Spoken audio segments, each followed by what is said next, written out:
George, you know, I'm so excited to have you here, just knowing you and seeing the transformation. So for those of you who know George, those of you who don't, I had you in bold, gosh, it's been almost a year and a half ago.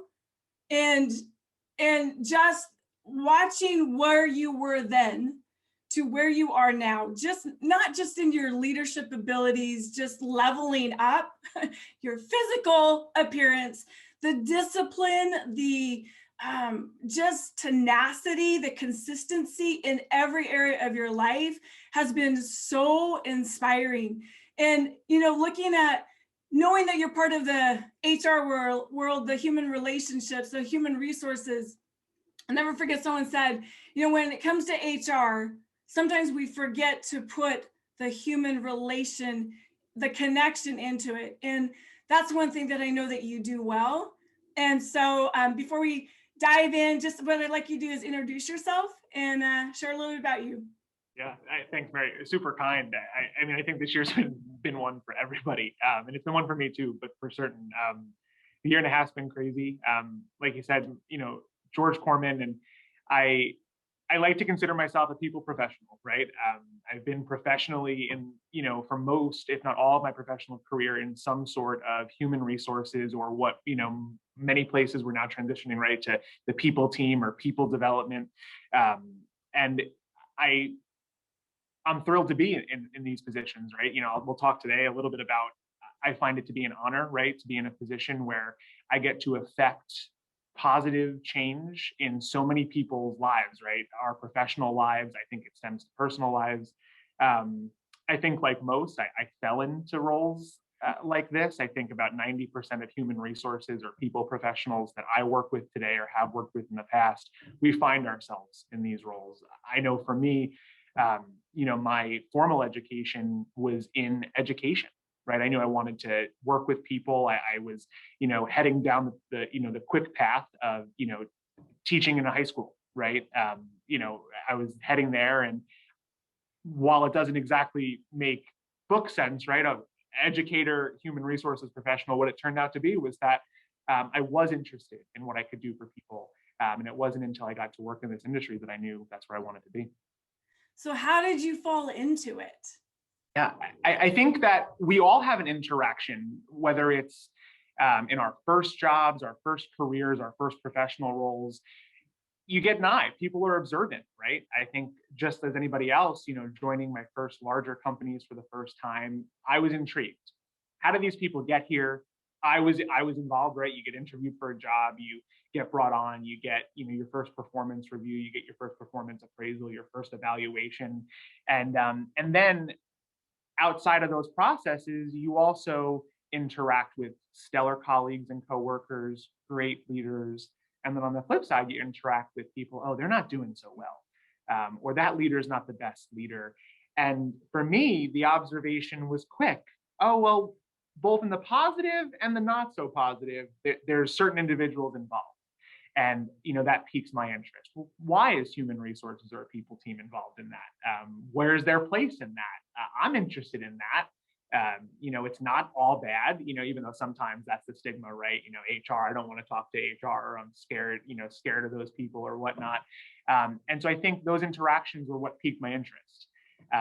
Starting out in, you know, support roles, and then getting an idea for what, you know, some great leaders, some not so great leaders did, and realizing how impactful and truly, we use the word generalist in HR, right? It's either a role or a philosophy. And, you know, in the field that I'm in, getting the chance to affect the total human, right? If we're using that phrase, or the total person, whether it be from the proper fit for a job or developing an individual for what could be their future of their career, it's inspiring to me. And once I realized that you can have that effect on somebody, I knew I was in. Well, and you're such a deep thinker. And Eric, my husband, and I were talking prior to this going, oh, it's gonna be so fun because you're such a deep thinker. You're so curious. And just tying that, I could just only imagine getting into the workforce and people looking at you going, oh, I need him on my team. And, you know, you said, the HR, a lot of times we're like, oh, I don't want to talk to him, which leads into your topic, which is, I can't wait to dive into this. Skip the butter, and what the heck is butter? Opt for respect. So what is butter? And I think it's important, and I reference this all the time. We have positive, neutral, and negative interactions professionally and personally every single day of our lives. I don't think there's a single day that goes by where I can say that I've had positive interaction all day, right? I teach my team, through change management and through what we do, that it's okay to sit in the neutral sometimes, and it's okay to be there and not classify something as positive or negative. But we have to understand that we have a gamut of conversations throughout the day. And when we're talking specifically in conversation, buttering for me is the softening. It's the rounding out those hard edges of a conversation, of an interaction, for what either we feel is the benefit of the person receiving the information or us. A conversation that isn't the whole truth, a conversation that we want to smooth, that we want to, for whatever reason, and we can talk about that for sure, that we don't want to have a jagged edge, that we want to deliver softly. And I think a lot has to do with what we perceive as what people need from us. We don't want to be abrasive. We don't want to cause turmoil or cause something harsh. And in reality, what I've learned is that's not the case, right? Direct, wholesome, honest conversations not only are the spark of respect, but are what someone's owed. People are owed wholesome, honest, respectful conversation. I love what you just said. They're owed it. Yet what happens if someone's not ready and they can't handle the direct, honest conversation? I think to even bring it back a step from that, and I sit with this every day, whether it's coaching an up and coming leader, talking to someone that's led people for such a long time. Professionally, the professional world is designed in a way that when you climb a ladder, about 70% of the time, you climb the ladder in your career, your position, your salary, because you're going to lead a team. Very often, it's less to do with your specific abilities, right? We climb a ladder because, yes, we have content area expertise, and we do great at our role or our job as an individual contributor, but there's very few roles where you climb very high without leading a team. You talk your technical teams, you talk when you're extremely technically skilled, engineers, et cetera, where they can climb because they know their stuff. But for the rest of the population, we climb because we get to lead teams or we have the opportunity to do that. And so few people recognize that. And so when you're in a position, and oftentimes individuals don't choose, I've led teams, I lead a team currently. Those individuals, while yes, they've chosen a company, I get the privilege of having conversations with them purely because of my position, right? And especially in human resources, sometimes those individuals don't even know me for who I am. I have no coins in the pocket, right, with these individuals. And many times as leaders, when we're changing jobs or we're speaking to someone for the first time, they don't know you from a hole in the wall. And think about that. If you were in a grocery store, if you were talking to somebody and someone came up to you with a wholesome, honest conversation, what would your initial reaction be? It would be, right. I don't know you. I don't know why you're talking to me in this way. What are you talking about? And so that's my first thing. I would say I enter every conversation as if someone's not ready for what is wholesome, honest, unabrasive conversation. It's not natural to us. It's not natural for someone to have those kind of conversations or receive it. And the fact that I'm sitting in front of that individual is a privilege. It's an honor.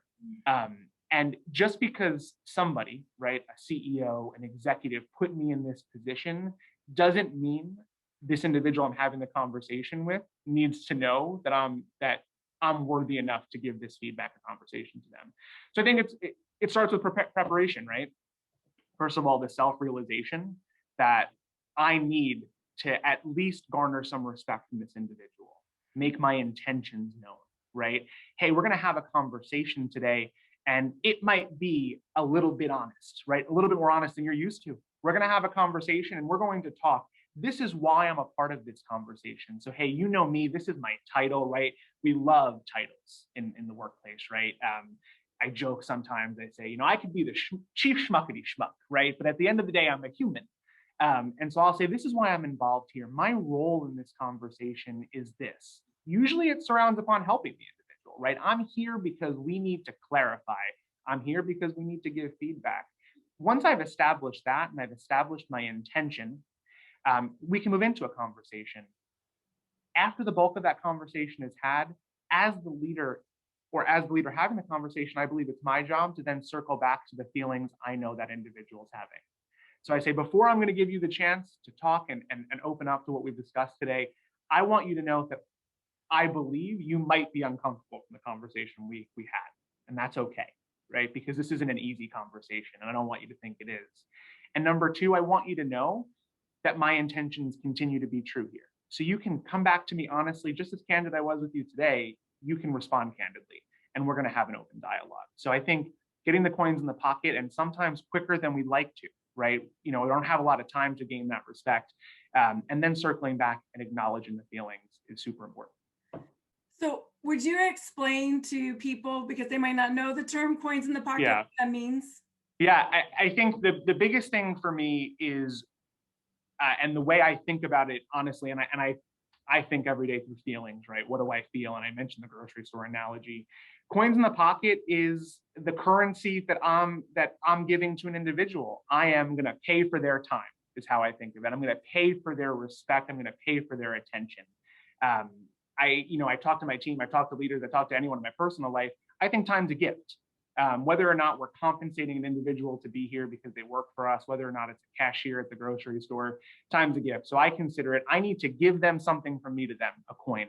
And that's going to be through respect, through honesty. And if I have a coin in their pocket, they're more likely to not only have the conversation, but truly listen. Because at the end of the day, what's the point? If they're not paying attention, if they're not with it, if they're not active, the conversation was wasted time for all of us. Well, I remember, so Tiffany, your boss, she talked about the coin in the pocket, and she was also talking about the leadership credit, where you give somebody something, but at the same time, if you have your coins, if you take away, then you have to put it into the other pocket. So it keeps that awareness of, am I giving or am I taking? Yeah. Sure. And I think that's worthy too. I don't want to make it seem as though, there are conversations, that are not softened, that aren't for what someone would think is the better, right? These conversations, it could be a development conversation, but think about it. Not everything ends positively, right? This could be a termination. This could be someone who's severely underperforming. This could be a company reorganization. All of these things don't necessarily end positively the way we define them, but the conversation can always be wholesome and respectful, and that's important. So where did you learn this concept from? Yeah, that's interesting. I've done a lot of soul searching on that. And this topic came out of just how I interact in a day. And it's funny, Tiffany, said, this is exactly what you talk about. And I thought, you're correct. And when I did some soul searching and I figured out why I feel this way, or where I gained this insight, it came from long before I could even understand what was happening or what was going on. And to be frank, as a new professional, and I think we've all been there, and as a human being, we're seeking validation from the get-go. And if we're going to keep it professional, I make the joke, most, if not all of us, don't work simply for our own personal development, right? Why does somebody work? It's not charity usually. It's because we're supporting our families. It's because we want to develop ourselves for sure, but we also need to keep the lights on and enrich our personal lives, right? So people are working to receive something. And as a young professional, you get those jobs, you're observing everything, right? You're an individual contributor. And where it came through for me so significantly was I was seeking validation. I was performing what I thought was my best, right? I was seeking validation, not only from my leaders, but from my peers. And what I found was that when the interactions weren't wholesome, when the interactions, maybe when the words didn't match the feeling, I was experiencing extreme anxiety from the workplace. And I think so many people do. I was going home, not necessarily, I was going home fearful.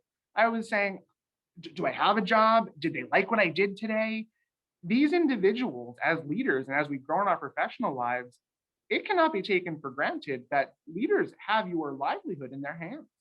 And that's a privilege. And so when a leader, when your words don't match your emotion, when somebody can innately sense that you're not getting the honest truth or you're missing a part of the puzzle, whether it be conversations, actions, etc., it caused me extreme anxiety. So it first showed up in me not being able to receive a buttered or softened conversation well. It caused me anger, frustration. I didn't know how to deal with that. All I thought was someone's being disingenuous, and this is crazy. And I thought, is this what I'm going to have to do for the rest of my adult life? is this how we interact? It was so against the grain, and sad. Honestly, it was sad. And so, that's where I figured it out, I would say. How do you create a culture like that? Because, going into a company, we all have, different beliefs, different values, different experiences. Some people like it softened, some people like it direct. So how do you create a culture where you can have a wholesome, honest conversation and you truly are able to skip the butter? Yeah. Well, first and foremost, I think in my mind, it's really important to remember that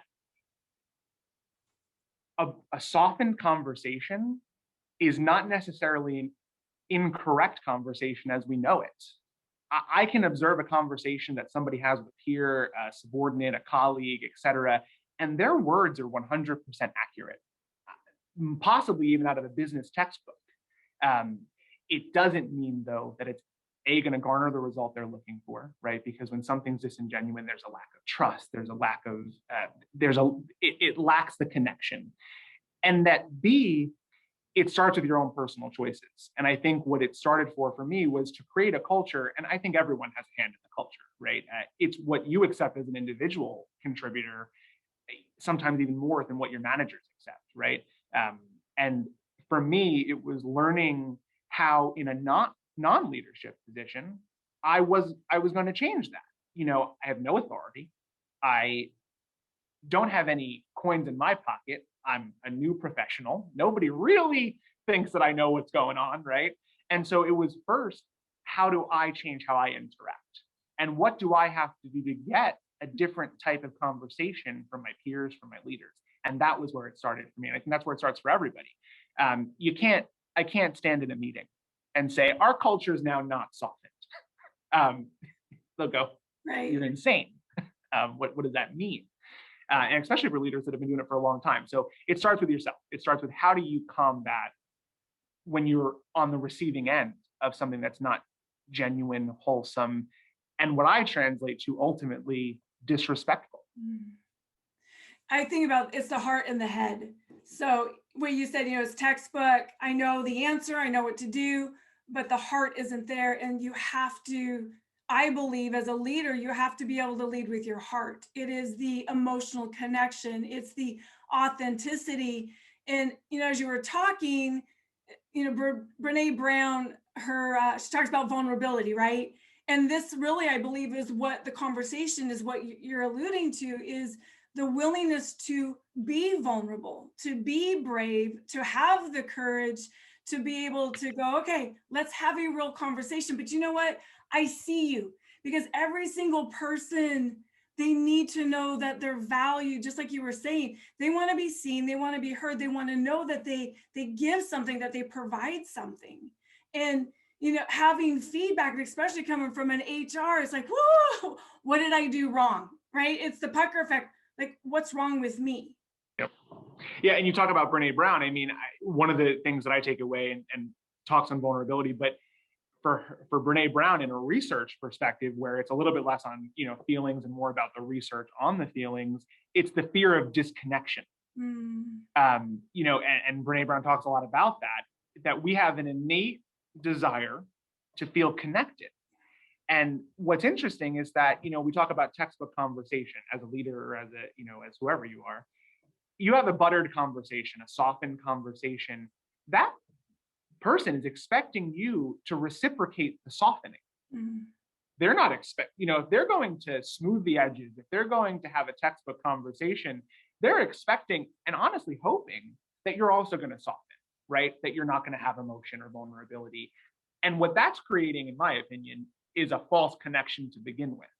Because you're going to connect, right? But only out of the sheer desire for connection and the desire to not be vulnerable, right? And the desire to not truly have an honest heart-to-heart conversation. So I think that the fear of disconnection resonates for me from Brene Brown for sure. How did 2020 and now the first quarter of 2021, how did skipping the butter concept, how did it change? I don't even know if I would say the concept changed. I think the importance changed, in my opinion. And in 2020, where I think we can all agree that prior to 2020, we did our very best to completely separate our personal lives from our professional lives, right? Especially, right, going into an office every day, working your 9 to 5. So many organizations still on the work from home is bad for the company track, right? Not doing this is going to be detrimental, or whatever the answer is. What I find interesting is that what 2020 forced us to do is migrate our personal lives directly into what we do. And when you think about it, that's honest, right? Because we're people. And whether or not we addressed it before, our childcare issues are not new, right? Our issues of balancing our work and professional lives aren't new. They simply became acceptable to talk about, right? Because we were all experiencing a similar issue. So I think honest and candid conversations possibly even became easier to have. People were more prepared to talk about, okay, well, personally, I have all of this going on and I'm not able to manage. Where before that was taboo, where I'd have to pull that out of people. Hey, can you talk to me about the real issue here? What's going on? You're suffering XYZ. And it would be hush, hush. Oh, I have a doctor's appointment, or I can't take care of my child. Think about this. Things that are significantly important to individuals that we continued to hush. And I still see organizations trying to fight it, where we're trying to fight the mesh of personal and business. Me, Mary, and people that do, I'm one being, right? It's one package, and I can't expect anyone to be any different. It's all connected. If I'm having a bad day, it's a bad day. But if I'm having a good day, it's a good day. And that's personal, professional, it's all one. And I think that it's encouraged us, or at least made it more socially acceptable for it to all be one conversation now, which has helped the buttering, if I'm going to be honest. So I know you addressed this the very beginning, but I really want to drill down. Like, why do we butter? Like, what is it about people that we actually need that buttering? And I'm going to put a poll up here for those of you who are on the webcast as he talks about this. I think, and this is what's important to remember, we justify every single day our actions, right? For good or bad. And I don't want anyone to think, hearing me talk about this, that I believe that any one of us, I truly believe everyone has good intentions, and I'd like to continue to believe that. I don't believe anyone goes into a softened conversation thinking, I'm going to have a disrespectful conversation that's not wholesome. Nobody says that, right? Or very few people say that. And so what's important to remember is these conversations usually stem from I'm going to have this conversation, or we're going to make this decision in this way because it's the right thing to do for whatever reason, right? From past training, past experience, past leaders. Or B, this is what the other person wants to hear, or this is the only way they're going to be able to take that. Or C, I don't want to be vulnerable, right? And sometimes we do that, right? This is a really tough conversation, so I'm going to keep it here. We're going to hope we can skate by the down here. But at the end of the day, I don't believe it's not poor intention, right? It's good intention. We just make excuses for why it's okay to do that, right? When you think about the word buttering, and I didn't realize all of a sudden buttering was going to become, a written topic, right? But when you think about it, butter tastes good, right? Like, it's a good thing, right? We want it, et cetera. And I feel that way for conversation. I feel as though we think we're doing the right thing. We justify it. Well, and I also think underneath, people are afraid. It's they don't want to make a mistake. And you talk about justifying, right? There's something deeper. They're afraid it's the imposter syndrome, or they're going to be uncovered. And so we butter because we want to soften the blow, but maybe we don't know, and we don't want the pushback. Sometimes people don't like conflict. Like, they don't like conflict. Yep. And it goes back into what you were originally saying too, is you have to be able to, you're connecting differently. People need different things, yet you still have to have honest, wholesome conversations. They deserve it. And I love what you said. They deserve it. They do. People deserve to hear the truth, because we can't change what we don't know. We can't change if somebody's not willing to say, hey, are you open to a wholesome conversation, like an honest, are you open? And sometimes it's like, I'll give a perfect example. As a new professional, right? And I've had the benefit, of being in positions that have taught me and whatnot. And I joke, and even as a kid, right? I usually had an answer, right? I had an answer that was justifiably right. And when I was a new professional, and I'd want, and we all have experienced, I'm going to make change. I'm going to make things happen. I have the right answer. These people are wrong. And I'll never forget some of my earliest interactions in a professional environment. I can only know this looking back, but I went to make change. I went to do things differently.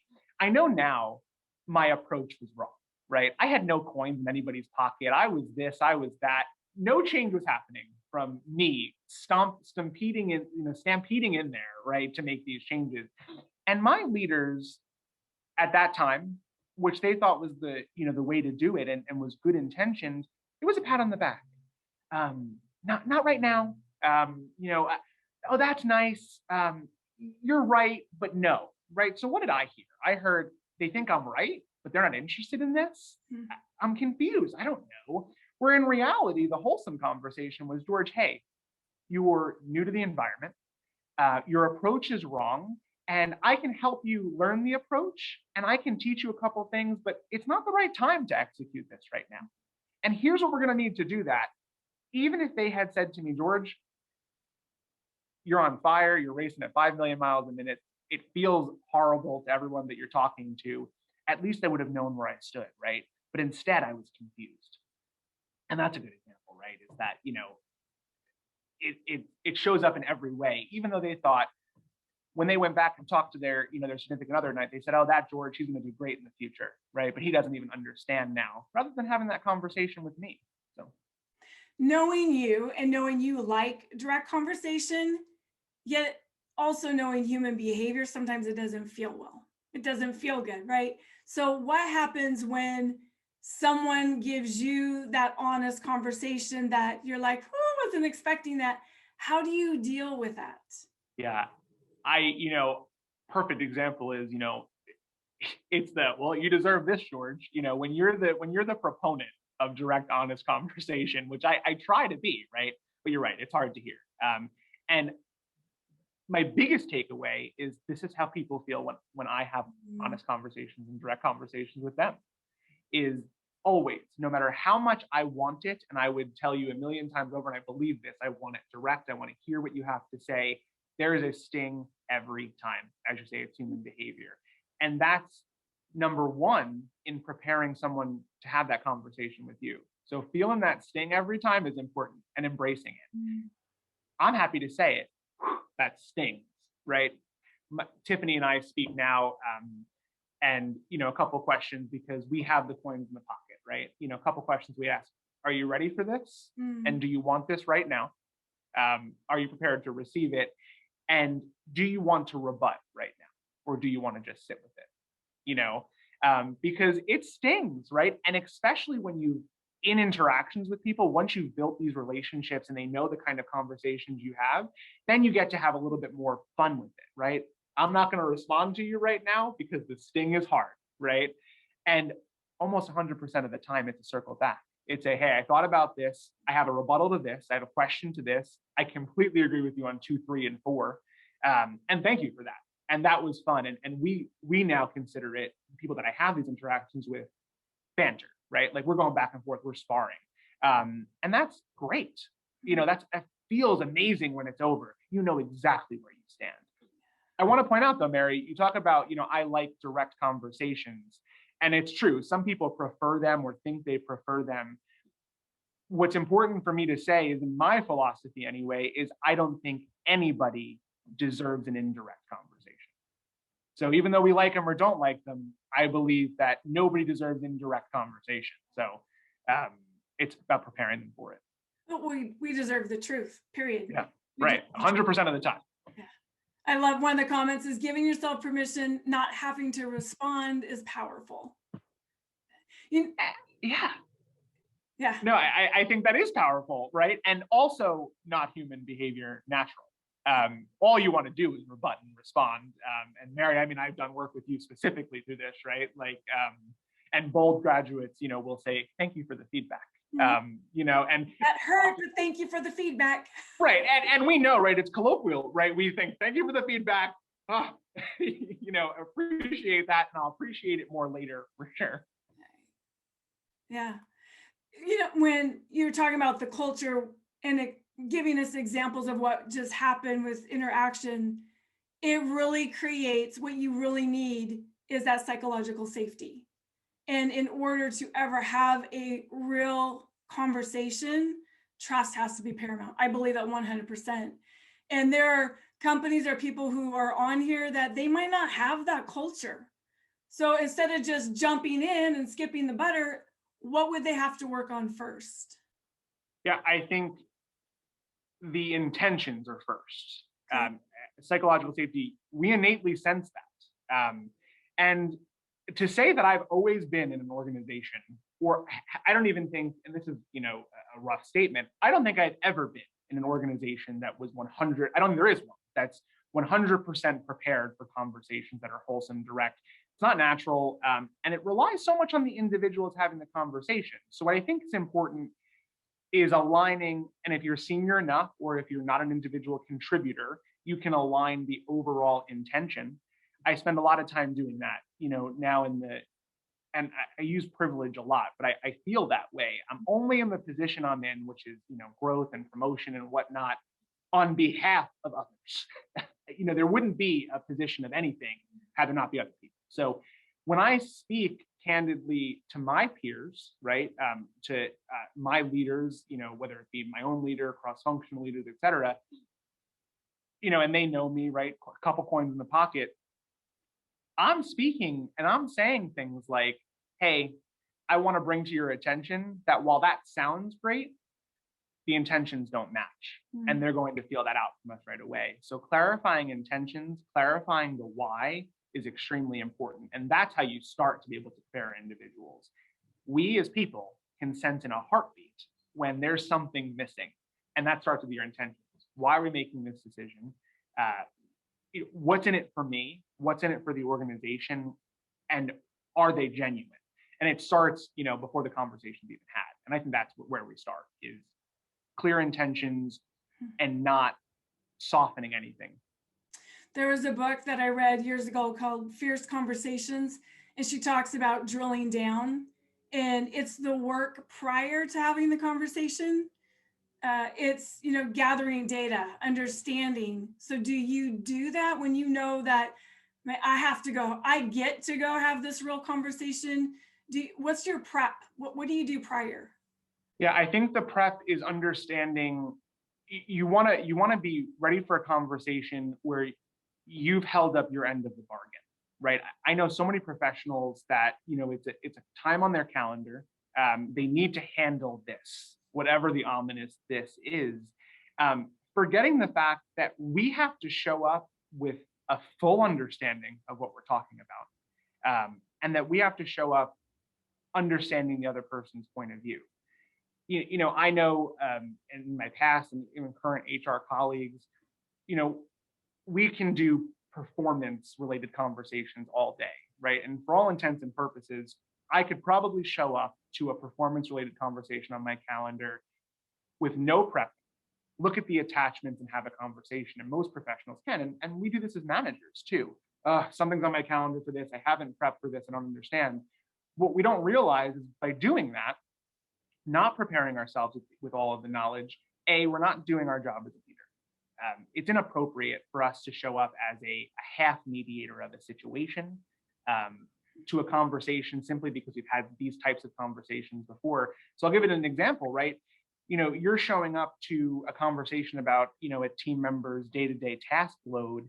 If you haven't done your prep work to understand everything they do, how they're prepared to do it, where their roadblocks might be, and what we owe them as a leader, your conversation's off to a bad start. You have to be in tune with what you're talking about because the team member is owed that. The team member, colleague, peer, leader, whoever it is owed that what you're about to speak about. In these scenarios, I believe every word has value. And if you don't know and you don't understand and you haven't done your pre-work, your words no longer have value because they're missing something. What you're saying reminds me, I'm reading this book called Dare to Lead by Brene Brown. And this morning she was talking about a process that she does with her team, and it's called Turn and Learn. And for her, they're talking about projects, but you could do this with anything because it really drills down to assumptions. She said what they do is they put out whatever's happening, whatever they need, and then they have to write. So what projects, what did I hear? And then prioritize whatever they're doing. And they can't show each other what they have. And then they say, like 1, 2, 3, and they turn and they learn. So it takes away, going on the bandwagon and just saying, oh, you're right. We all get to own our opinion, but what it does is it helps us understand, our assumptions. I didn't know this was on your plate. I didn't know this is what you're dealing with.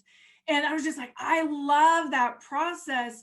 And you can do that with anything, with a team. When you're facing a challenge, what do we need? And if people wrote it down from their perspective and you turn it, you're going to actually see so much valuable insight. We get to learn, right? Because we come from our point of view.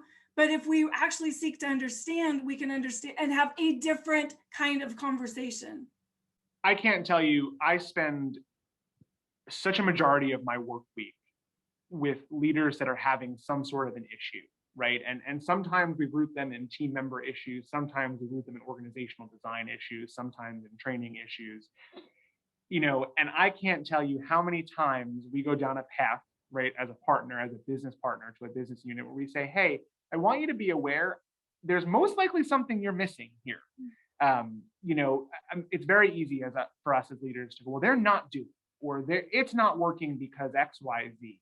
And I'll use the phrase now, you'd be surprised how valid their rebuttal is going to be to that. And have you had a conversation about it? Because 9 times out of 10, individuals we don't have bad intentions. We don't wake up saying, we're out to be malicious today. We're out to do a bad job today. And so when you hear from their point of view what their barrier is, oftentimes it kicks the leader off their platform, where instead, if they sought to understand ahead of time, they'd be at a chair with the team member or chair with the peer, chair with the colleague, having a conversation, either clearing the barrier, talking it through in more detail, and actually fixing the issue rather than stumbling in the conversation. Oh, I can't tell you how many times I've heard, well, they had a really good answer. And I said, I'm sure they did. So I'm going to actually open it up. If people have questions for George, you can put that in the chat. You can put in the Q&A. I also have Facebook Live up here, and he'll respond to your questions. Taking this into not just HR, but taking it into a team dynamic, into the business world. How could leaders, managers, owners, what could they do? Walk them through this process. Yeah, I think for certainly business owners, business leaders, it starts with the decisions we make. We talk a lot about, softened conversations that lacked the directness and respect that people deserve. But when you're in a position to make decisions, to steer the direction of a company, to, make decisions that affect a large population of people, it starts in the decisions we make every day. And clearing out the softening from those decisions, right? Whether it be, someone's responsibilities in their role, the organizational design, who they're going to be reporting to each day, should or should they not have responsibilities, and start to really break it down. And I tell my leaders that all the time. I say, we can't make a decision because it sounds right surface level. Dig through it, understand what we're getting ourselves after, and start there. That'll prep you for the conversation. And I think where it begins is ensuring that, I would say for a business leader, it's certainly not going to be at your all company meeting. I would say it would be very difficult to instill, we're just going to be really honest, everybody, because everyone thinks they're honest already at a meeting, right? And I think it starts slow. It starts with you first understanding how you're not going to receive conversations like that. And as a leader, that's powerful. Think about a CEO, think about a president of a company that all of a sudden looks in their employees' eyes and says, I don't think we actually had a conversation about this topic. I want to talk more. I want to hear what you're thinking. I want to hear why. When someone hears that from their leader, that's impactful. They think, oh my goodness. And they're going to be put off by that, but they've gotten the permission, right? And if they're psychologically safe to have that conversation, all of a sudden, there's a trickle down there. And it's, well, I'm having this conversation with this person, I can have this conversation there. When you start to ask, when you're in tiered leadership and when you're leading managers of managers, right? Managers of large teams, and you ask, I want to hear how your team really understands this. And I think there's a gap in this or a gap in that. All of a sudden, that pours down. And I think it starts from, how you don't receive that communication for sure. Well, and I really believe it's asking questions first. When we ask questions first, it opens the door to having that honest, wholesome conversation. Because if we come in with our agenda, you're going to shut that door. And you're not going to ever have a truthful conversation because the guards are up, right? It's like, nope, the walls are up, barriers. I'm not taking this in. I'm not hearing what you have to say. So ask questions, assume last. One of my most powerful things in a meeting, setting a calendar invite. And, I would say, I think it's old style now, right? These detailed agendas for a meeting, how often do you get a meeting invite with a topic and you have no clue what it is? More than not, we know what it is. I love to ask, why do you think we're here today? What do you even think we're doing? And I'll find that sometimes we're completely misaligned. And I'm like, well, good thing I didn't start on my soapbox today, because they would have been thrown off, not understanding where we were going with that. And again, we would have accomplished nothing. I think it's important to know that, as passionate I am about having wholesome, honest conversations, I would say my passion for efficient business where we don't waste time is pretty up there too. And this is how we accomplish things, right? This is how we clear the weeds to actually accomplish what we're looking to accomplish here. Because let's face it, if it was effective to have softened conversations, nobody would be interested in changing it, right? Right. So I have a question here, and it actually just went right along with what I was talking about. Have you read Dare to Lead by Brené Brown?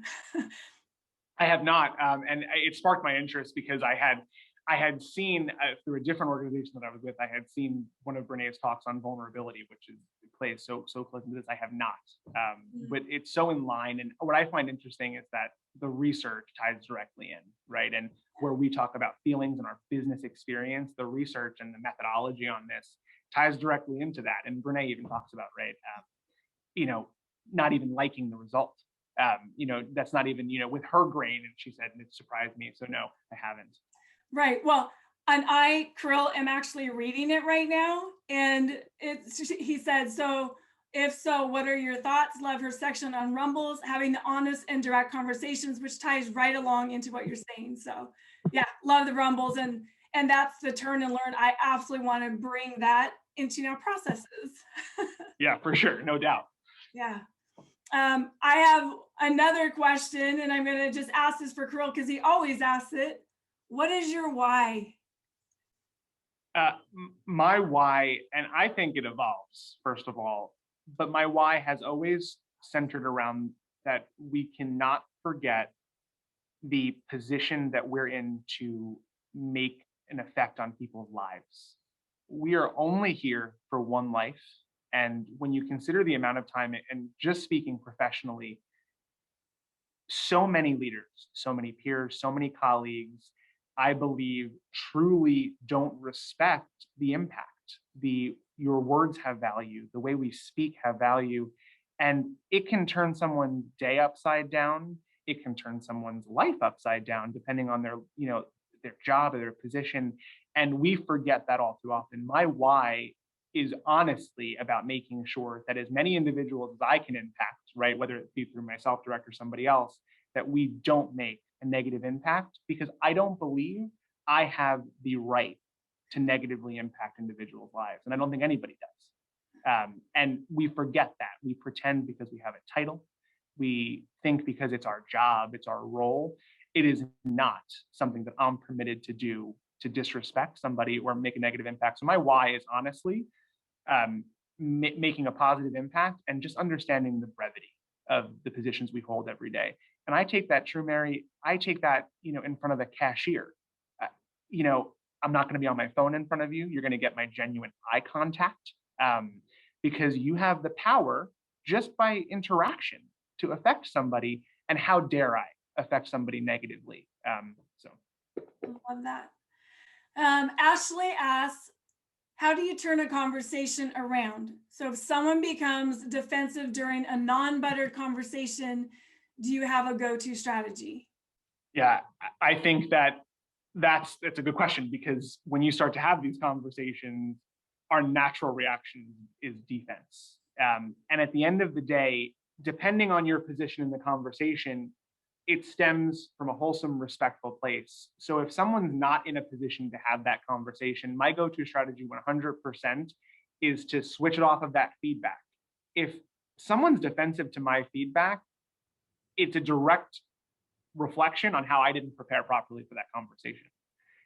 I own that. If it's feedback that I'm giving, it's my duty to prepare them for that. And it could take another shot. It could take another time around. So my go-to strategy would be, what I was just talking about isn't so important right now. So let's talk about this feeling, right? Because at the end of the day, I have to change. Signaling to somebody that you're having a tough conversation with, my initial reaction is going to be, hey, I hear your reaction. I feel that pain, but that not only was not my intent, it's not how I want you to feel. So I'm going to divert this, because it's not going to be productive. Somebody on the strict defense, somebody on combative, somebody on this, if I were to continue to rebut that conversation, if I were to continue to go back with that feedback that they weren't ready to receive, they're not hearing it. So it's time to move away. So my go-to strategy would be deflect to the feeling, right? You're feeling angry, you're feeling upset. Talk me through. You can give me all the feedback you want. Why was that not accurate? Talk me through why you're angry about it. Typically, anger means you did me wrong, right? Did I not prepare you? Did you not have the tools? Why aren't you ready to receive this? I have to go back and fix all of that before I can then have that conversation again and talk it through. That's the powerful place to use avoiding in the TKA conflict model. Just saying. Yeah, you're correct. That's good, Mary. I have to write that down. You're correct.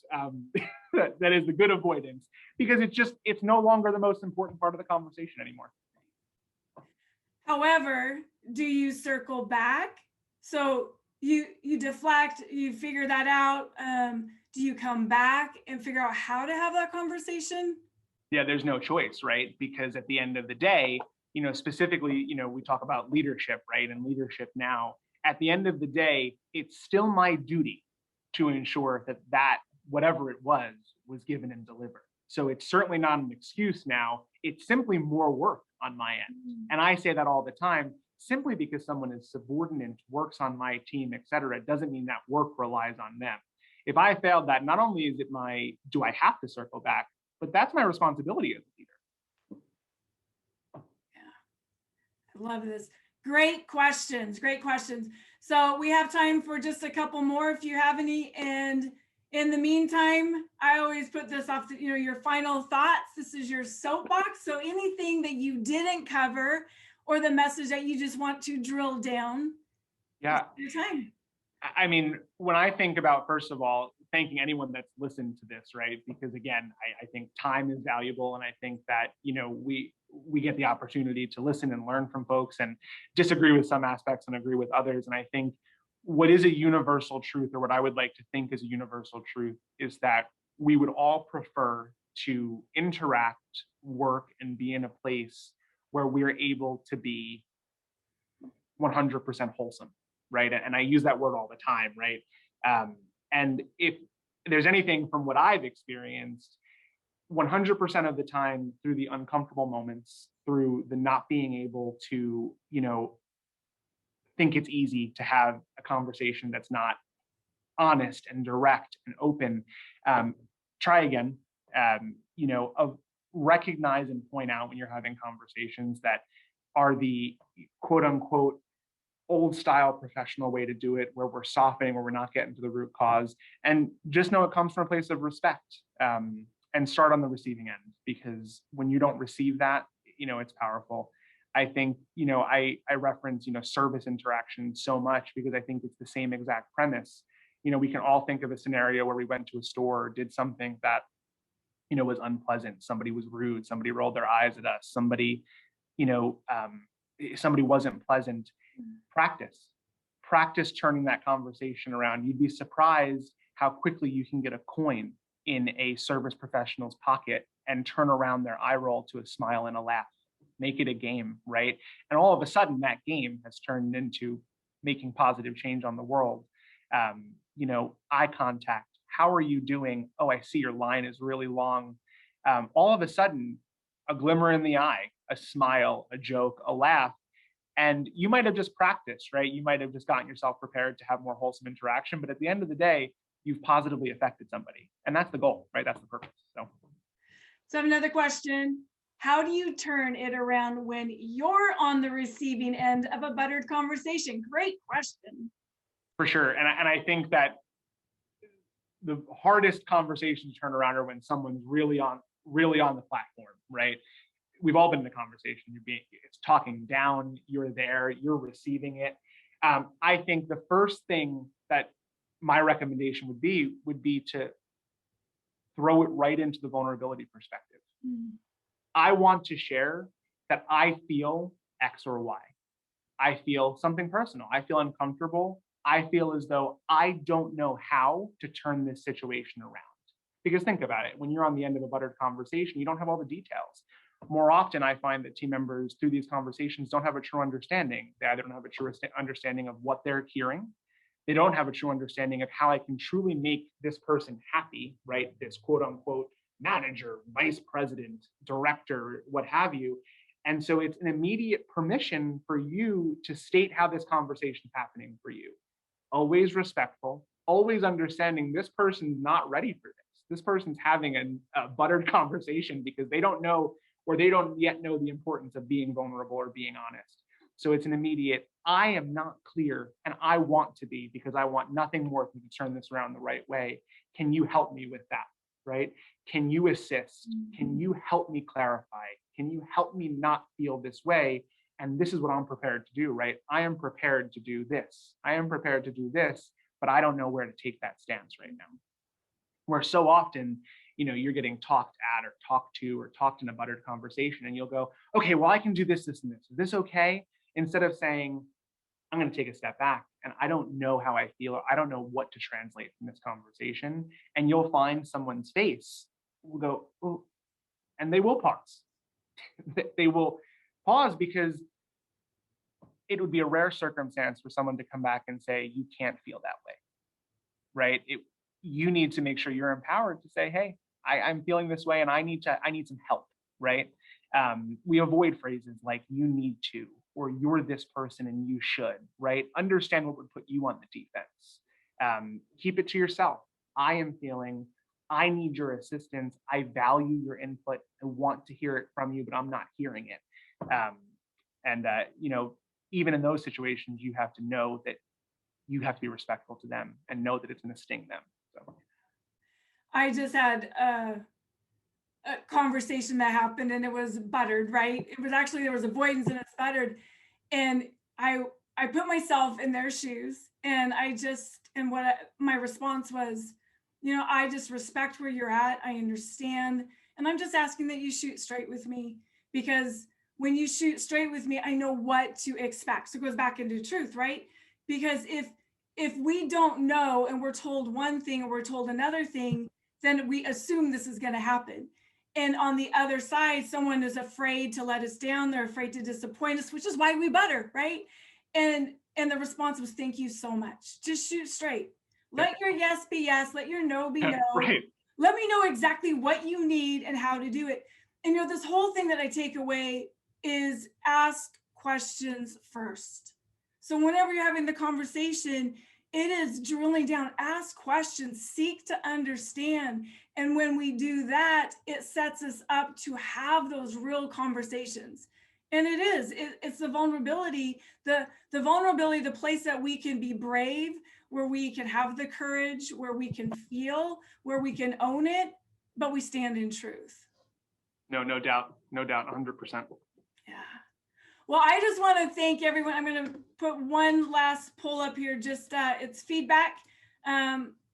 Great. I have a comment here, just great stuff. Thank you so much for your message. I agree. George, this has been amazing. I couldn't wait to dive into this.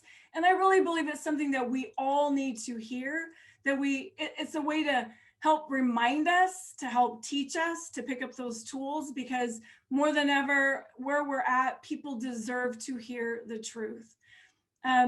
Next week, or not next week, I'm in bold, so we don't have one next week. It's bold week, yes. Week after, we actually have Karen Steinkamp. She is the VP of Design and Development for Caesars, and she is going to be on here talking about motivating from the bench. So what happens when your role changes and things shift, and now you find yourself not as necessarily leading from the front? How do you still lead and motivate from the bench? So this is going to be amazing on April 13th. I just want to thank you, George. Just thank you for your time. Thank you for drilling down. I always love having these deep conversations with you. You're such a role model. You're such an inspiration. And I know that I've been touched. And I know that the viewers, I'm sure, have been as well. So thank you for everyone for being on here, and have an amazing rest of your week. Thanks, guys. Thanks, Mary. I really appreciate it. Thanks, George. Yep. Bye.